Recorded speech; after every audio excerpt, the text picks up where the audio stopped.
nakalubusan ng saya at ang pangako sa isa't isa. Walang iwanan, diba ikaw lang ang lalaking minahal ko ng gusto. At ipangako mo na di ka bibitaw, sinta ko ibibigay ko naman lahat-lahat para lang sa'yo. Kaya kapag kasama ka, buo na ang araw ko.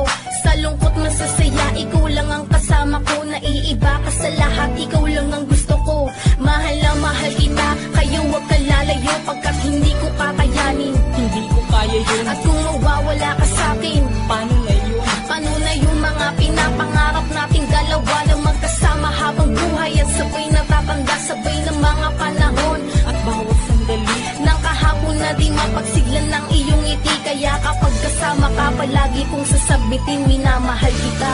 Bakit daw mahal kita nang higit sa buhay ko? Yan ay hindi ko maipaliwanag, maintindihan. Bakit ba ganito ang nadama nang makilala ka'y umibig ng tuluyan? Ang puso noon ay nasa kita. Kahit na madalas kang masita ni Papa, bakit ba payag naman si Ina sa pag-iibigan natin at ika'y kikilalanin bilang ama ng mga magiging anak natin? Ako ang kanyang prinsesa at siya ang prinsipe ko. Larawan niya ang nakalagay sa kisame ko at sa dingding at bintana.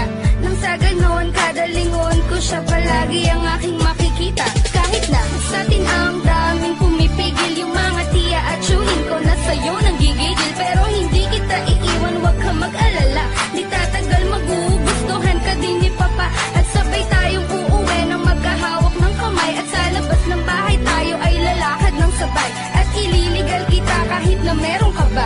Sabay nating haharapin ang mga sermon nila, diba?